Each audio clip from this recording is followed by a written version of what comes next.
healing ki matang gani aduga amana masa ai hai hodraba oirabsu amuk anna mayam khanghanningbati every Sunday ekhoi fasting tawgani ngasigidi ngasi oire du yaradi next day adum sermon nganangai gidamakta ayakna dum kanna hona gani ayamba aina mayamba haini ekhoi mi khuding haini salvation aran khubamgi matangda yam toina ngami adubu matam kuina Christian oikraba kanagumba ichin yausing kharanati eigumna yamna samamnaba mayam sulekani aduna ei prarthana tawdrabasu eigi tilapa wari khara ei namnipati yam sangna ei testimony duna roi adubu isamna ngamge ei hakse pikpadagi aduda gidu ay loina mangaroi adubo ayakse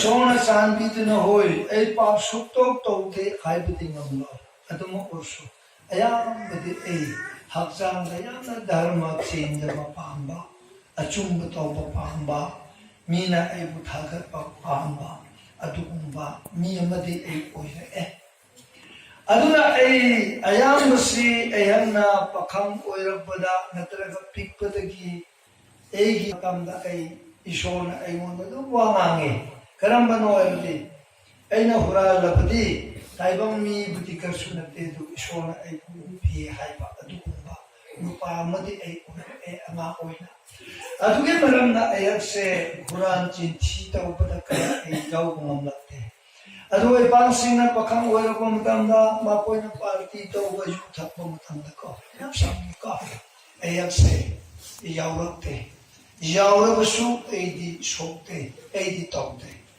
aduga maduda makoina karigumba awang biosi dai koina lari tamba khara pakhang oiba matamda ki mi ki taba matamda makoina ju thaklaga aduga sama kari चारा लेबा मतमदा एशुमा कोइदा फा एना करी खलमे खाइबा मतमदा हक्सांग दा यामना धर्म चेंजबा मरंगे अचुंबुदु पा अचुंबुदु तोंगनेबा अदु कुंबुदु एमोना यामना ले सुमाइना लेबा मतमसिदा अयहना अचुम पास्टर ओरबा मतमदा एना शर्मन मिमोन अमा मतमदा ए मिमोन द टीचिंग ओबा मतमदा एगी यम धर्म चेली एगी चिंथीदे एगी हुरानदे एगी फब तौबनी एनी सर्गा चक्करबदी कनाना चक्केनी हाइबा अतुगुम्बा निपा अमा ए ओइरपनी अतुगे मरना एसे रिवाइवल हाइबसी एक्सु या यानिते एक्सेप्ट जीसु थाजे लोइरे अतुगा एखोइ होली स्पिरिट करिनो हाइबसी एक्सु या यानि aduga ayase baptist ki pasawon leirapa sahi tramato chupna leirapum tamla uba khuraga iso thakat tayani aduga ayase prarthana tawba matamda mi amara ai papi ne hairapati ishuga ya papi ne bizarga bakok da balo to thamlaga nazareth Jesu Christ ki name se data thopi ka tapa aduga karigda makkarwalti Jesu Kristana ekogi namanda shibiga nimituda Kristana hingat pa nimituda Yesu hingat le egi pa shukupire ei pa lektere haiba atugumba egi thazabana ei kadbire haiba atugumba nupado ei chupama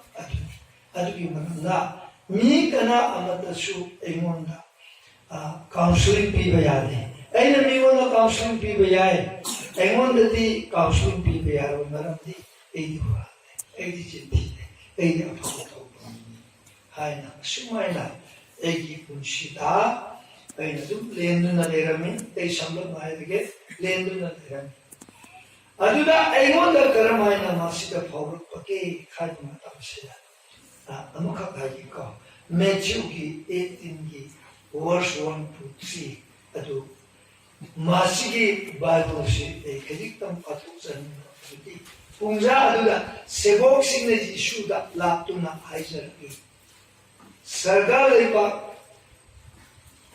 ꯕꯨ ꯀꯅꯥꯅ ꯈ꯭ꯋꯥꯏꯗꯒꯤ ꯍꯦꯟꯅ ꯆꯥꯎꯒꯗꯒꯦ ꯃꯗꯨꯗ ꯏꯕꯨꯡꯉꯣꯅ ꯑꯄꯤꯛꯄ ꯑꯉꯥꯡ ꯑꯃ ꯀꯧꯁꯤꯜꯂꯒ 마부 마야이다 탐두나 하이르기 에이나 나코이다 당근 생나막 하이르거니 온실럽두나 아픽파 앙안 시궁나 오이럽파 나타나디 설갈 레이파 supcang-cangloy makadamang pasi maramaduna kana kumbana apikpa angang asikum na masana nolu sarapa maha aduna sarga leba da sarga leba kwai degi hena shawi hen Bible sinabi makada aduga kanagumbana eigi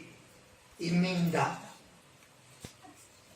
asikumba apikpa angang amuhu lausinjara badi egu lausinjabani haina masigi senglaba Bible sina egu fazana ay masigi sharmansi pathok sabagi maram dikaram kano aidong matamda ko atay dite ayase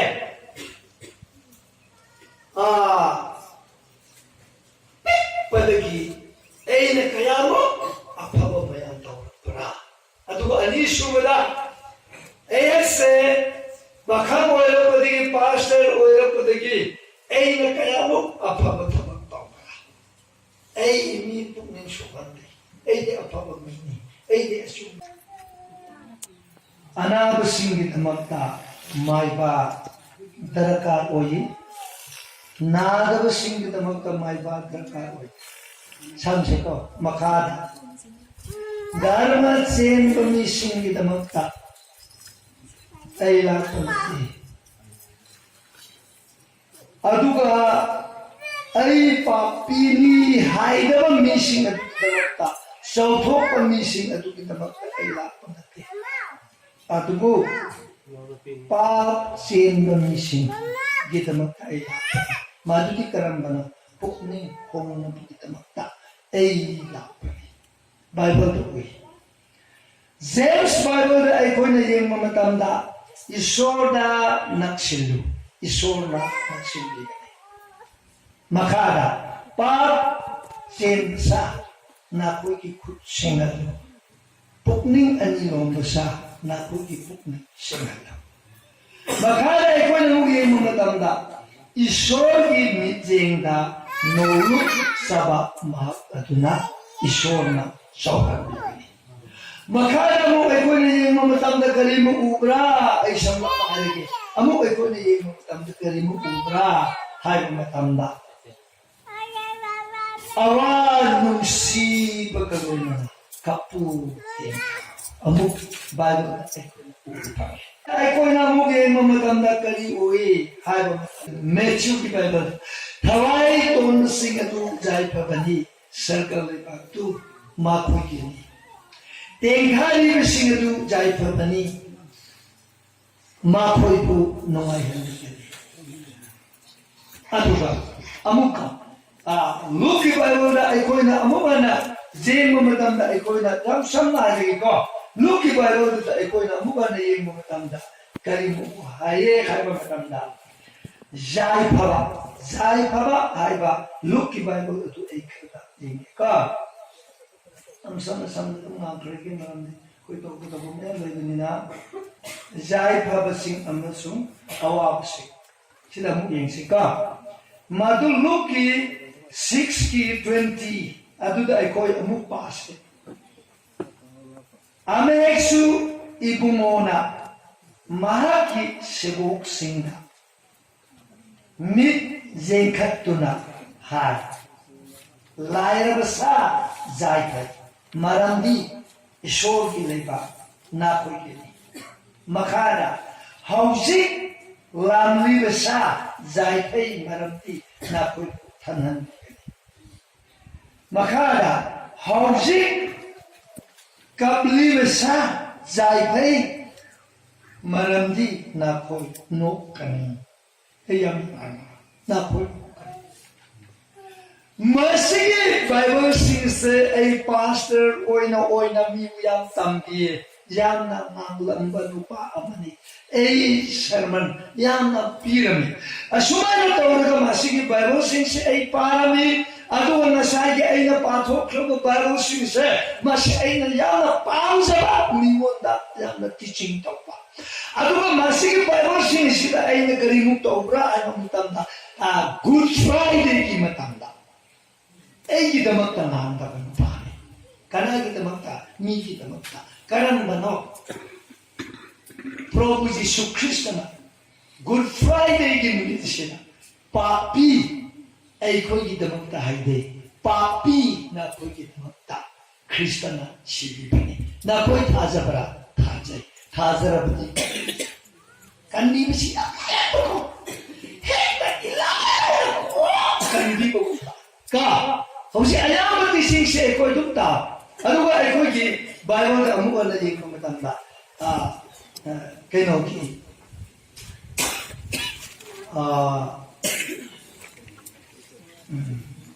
Gospel John chapter 3. Ato da koi verse 16 pasaka.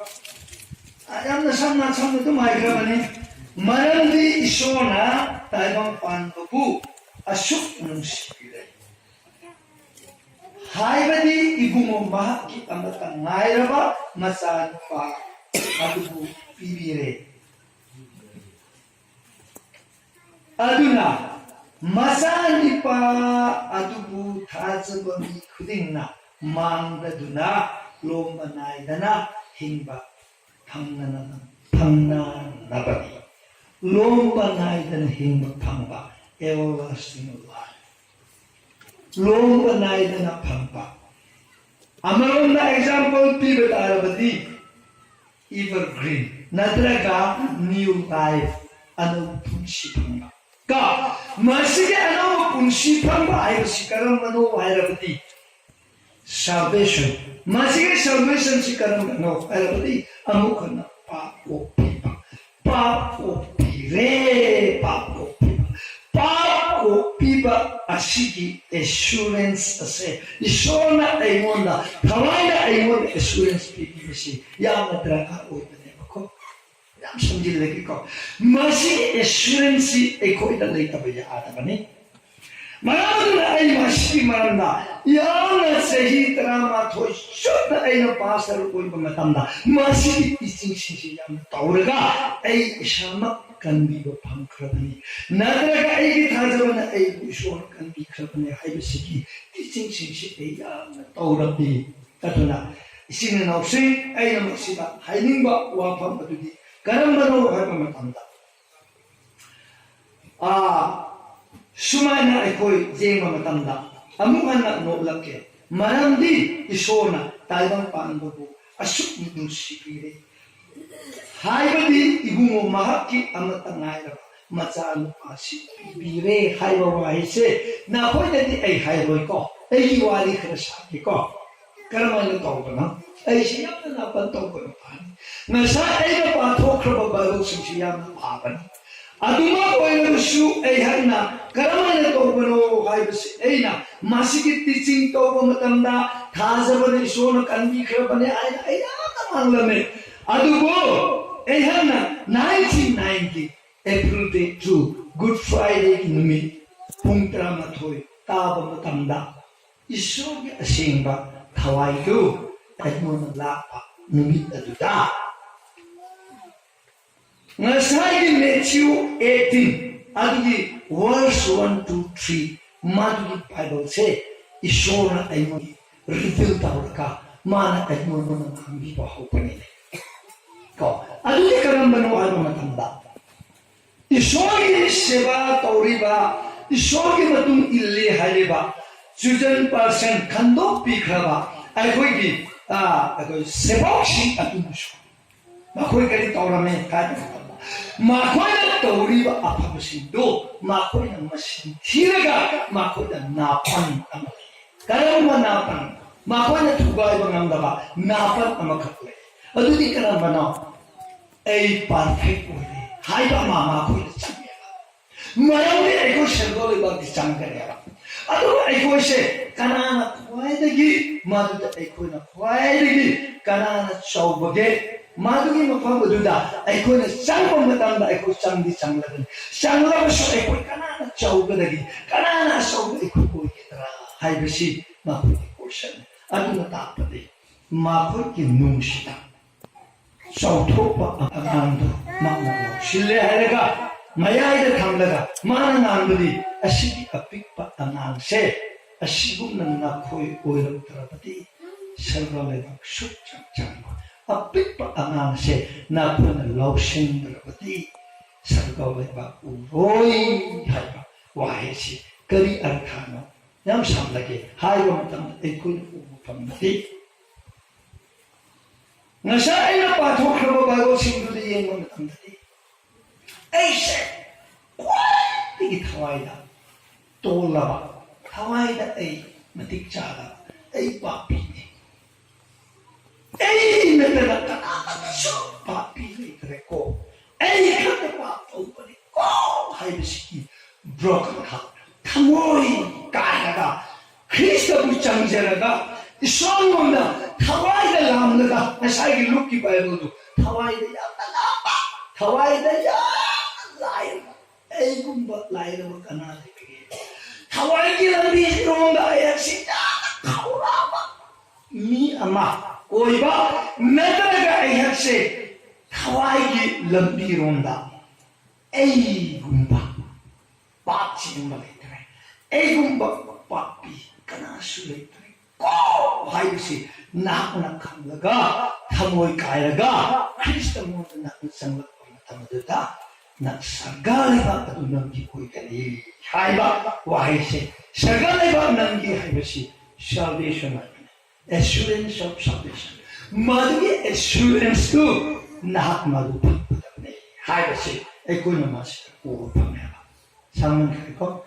malupo pa marang aduna ay giwali sa 누군가 좀 들어보자 에 아들고 예수 그리스도에게 하시는 것 하와이고 애원하기 나쁩니다 하와이 세면은 애원하기 쇼로 빠릅니다 하와이 세면시 애원하기 라라가 애기 하 타모이 깔러브 타모이 조톡러브 타모이 하상대 잘못이 일리 하이바 타모이셰 하와이 세면은 라라가 Manong kasama asumban. Tawai siya mo ay mo tukay ba horot pa namin tuta isinanaw siya. Ay mo hindi kilay pikok siya ay nauupang. Ay isotok ay nauupang. Ay irasing siya ay nauupang. Numit na tuta. O sagalay ba siya ay kita magtakak. Uy ka rin. Ay sagalay ba ay taglag. Sagalay ba siya na ay kita magtaikri. Tama to siya ay kita magtaikri. Marami ay agsi. Yishu di aling toktre. Pastor oil siya Yishu di aling toktre. Marami ay kaibang paanbig aling toktre. Ay papi. Ay papchele. Marami rin ay agsi papi. Ay papchele. Ay si diabo Satan di desire aning magpatungo ay toktre. Ay lalay kayo siya. Namit na rita. Isyon ay ginugdagi. Wangang dapat. Namit na rita. Kanila kare. Samjil lagi. Kanila kare. Nasa ay napatok Bible Matthew ki Bible Gospel John chapter 3 verse 16 nila. Kanila kare kaya pa matamsila. Na po ginate ko. Ay ginate ko. Karamay na kare kaya matamsila. Taway siya ay mundi gila pa namit na rita.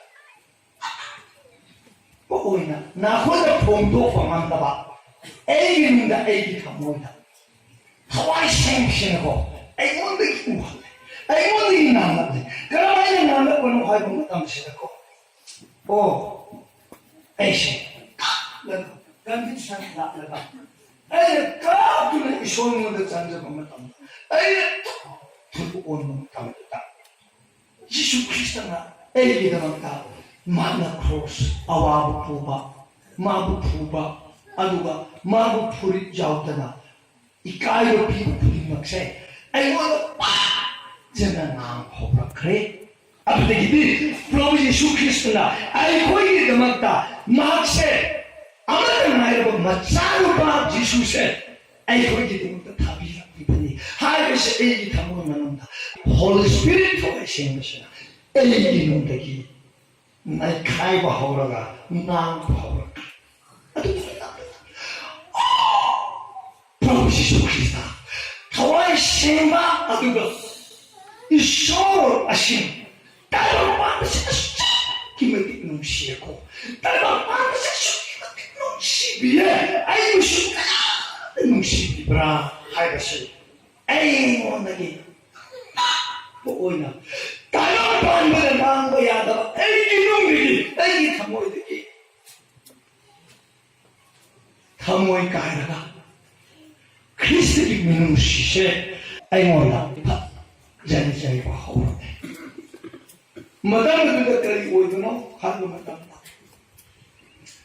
아니면 아이기 프로부 아무튼 나를 마사 안 봐서 아이고기 그만도 답이 없으니까 하는 것이 이신이 나오시 진반신은 안돼 에이기는 하 타모이다 타와이 시험 것이나 아이모니 자나 비를 뻔하단다 그러면 나를 에이 तेला पर मैं example मसाम खप्पीगे करीबुम एगी नुशीदा इसानुपी अमखप्पनी इसानुपी अमखप्तो ओरे इसानुपी से हाउची खम हाउसन करीबुम्बा नाबरा सिबरा करीबुम्बा problem हमदा मासे खंगम सदनजी करीबुम्बा थोरो कमथंदा इसी नाउसे नाना पोगली बना सादो खोंथलीबा अंगाम सादो सिबु मतंदा नंकर मायने तौबने 아무튼 자기 시가 그리고 당신을 내리바 미싱시나 아기 나자도 시범에 당다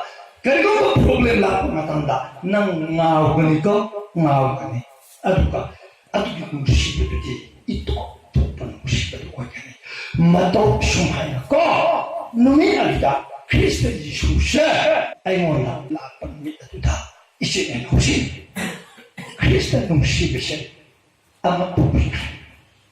Trust broken heart. Kami ay kare. Ay mo na. Agape love. Agape love. No? Maruti ka naman ako matanda Kristo na ay kita magtaang. Puoy na. Mahal mo na ngayon mo matano pa siya. Ay mo na. Hindi parang siya. Ay mo na. Tingin.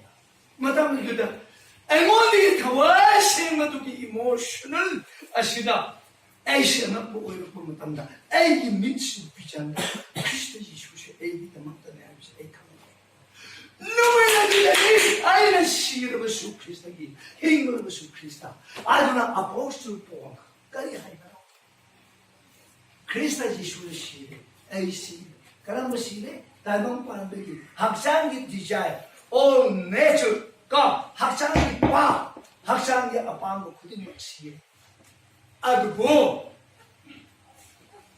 그래서는 힘겨 크라버시나 아이 학수 힘겨네 하우직 빌렘 하우리 부분 시세 아이 온데 크리스티니 온데 할렐루야 마두기 사비도 신없이 마두 타와의 생각이 맞게 마부는 시는 거 아이코이다 모두기 빅네스 사키시 아이코이다 비게다 보내봐 아두 에이몬다 마두 비락 받는 아두다니 오 크리스토기 때문다 크리스토는 에이게 때문다 시간에 크리스토는 에이게 때문다 힘겹다 말하는구나 크리스토 지수세 아이몬다 힘이 분식 비비래 하이버시 마두다 에이코이다 오고 파니까 말하고도 내지 없이 양 삼절하게 막방시다 라리바 에코이 쿠딩마 마르기 사키 비즈니스도 에코이 오이는 거야 나트라가 오이는 거야 마시카라고 만나서 에코이 오이를 따라거든 마시기 때문에 에코이 비토고 마탐들 쇼는 토피로 바이블은 아무도 그리 하에 나코이 아쿠고 통다 장난하기 때문에 나코이 간티하고 아야 마나 마두기 아쿠고 통다 장난아 혼나더니 ꯑꯗꯨꯕꯨ ꯑꯌꯥꯝꯕꯅ ꯆꯪꯕ ꯉꯝꯂꯣꯏ ꯃꯔꯝ ꯑꯗꯨꯅ ꯅꯈꯣꯏꯗꯤ ꯑꯈꯨ ꯑꯊꯣꯡ ꯆꯪꯅꯅꯕꯒꯤꯗꯃꯛꯇ ꯅꯈꯣꯏ ꯀꯟꯊꯤꯍꯧ ꯍꯥꯏꯕꯁꯤ ꯕꯥꯏꯕꯜꯁꯤꯗ ꯑꯩꯈꯣꯏꯗ ꯇꯥꯛꯄꯤꯌꯦ ꯃꯔꯝꯗꯨꯅ ꯏꯆꯤꯟꯅꯥꯎꯁꯤꯡ ꯑꯩꯈꯣꯏ ꯏꯁꯣꯔꯒꯤ ꯅꯤꯡꯊꯧ ꯂꯩꯕꯥꯛ ꯆꯪꯅꯅꯕꯒꯤꯗꯃꯛꯇ ꯃꯥꯒꯤ ꯑꯦꯁꯨꯔꯦꯟꯁꯇꯨ ꯑꯩꯈꯣꯏꯗ ꯂꯩꯅꯅꯕꯒꯤꯗꯃꯛꯇ ꯑꯩꯈꯣꯏ ꯀꯟꯅ ꯍꯣꯠꯅꯁꯤ ꯍꯥꯏꯔꯒ ꯃꯁꯤꯒꯤ ꯋꯥꯍꯩꯁꯤ ꯑꯃꯅꯤ ꯉꯥꯡꯕꯗꯨꯁꯨꯅ ꯑꯩꯅ ꯉꯥꯡꯕ ꯁꯛꯄꯁꯤ ꯑꯗꯨꯝ ꯗꯥꯏꯔꯦꯛ ꯑꯗꯨꯝ ꯀꯩꯅꯣ ꯇꯧꯔꯒ ꯉꯥꯡꯈ꯭ꯔꯕꯅꯤꯅ ꯀꯅꯥꯒꯨꯝꯕ ꯒ꯭ꯌꯥꯟ ꯇꯥꯕ ꯇꯥꯗꯕ ꯂꯩꯔꯕꯁꯨ ꯈꯨꯗꯤꯡꯃꯛ ꯏꯁꯣꯔꯅ ꯈꯪꯕꯤꯕ ꯑꯣꯏꯁꯅꯨ ꯑꯗꯨꯅ ꯍꯧꯖꯤꯛꯇꯤ ꯑꯩꯈꯣꯏꯁꯦ ꯃꯌꯥꯝꯁꯦ ꯋꯥꯒꯗꯧꯕ ꯃꯥꯜꯂꯦ ꯂꯦꯞꯂꯒ ꯏꯁꯩ ꯑꯅꯤ ꯁꯛꯂꯒ ꯍꯤꯂꯤꯡ ꯇꯧꯅꯉꯥꯏ ꯇꯧꯕꯁꯤꯗ ꯀꯣ